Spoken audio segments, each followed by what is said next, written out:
Les mains en l'air, les meneurs de la marche avancent. Le leader, Bassolman Bazié, en tête.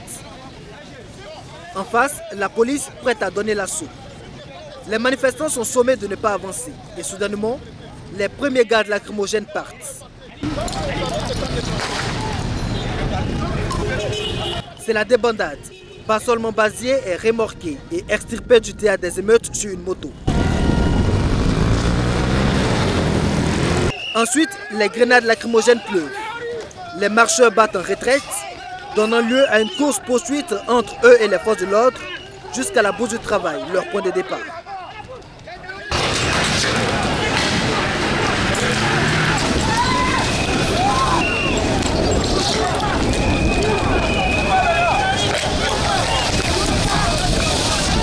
Comment des gens vont sortir pour manifester? Même depuis le régime de Blaise là, on n'a jamais en tout cas gagé le syndicat.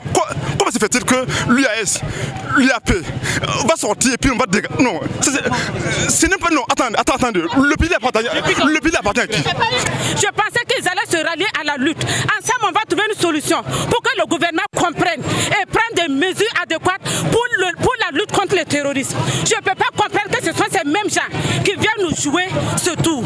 Je suis très déçu. La manifestation laisse des séquelles. Les plus fragiles ne tiennent pas sous l'effet des gaz. Cette dame a été mise sous perfusion et évacuée sur un brancard par les sapeurs-pompiers. Ce jeune lui a reçu un projectile à la tête. La marche a été jugée illégale par la mairie de Ouagadougou, qui l'a signifié le 11 septembre dernier au mouvement burkinabé des droits de l'homme et des peuples à travers une correspondance.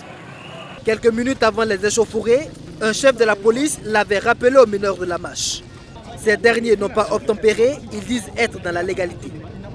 La loi 45-60, à son article 4, qui est composé de 3 alinéas, a été scrupuleusement respectée.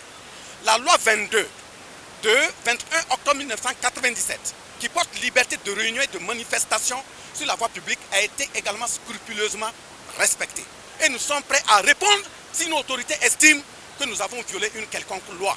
Donc si on croit qu'il faut tout simplement atteindre le porte-parole pour donner l'impression que les gens vont baisser les bras, ils vont reculer, ça ne nous ressemble pas. Le message qui sous-tend la marche sera finalement livré à la bourse du travail devant des centaines de manifestants surexcités.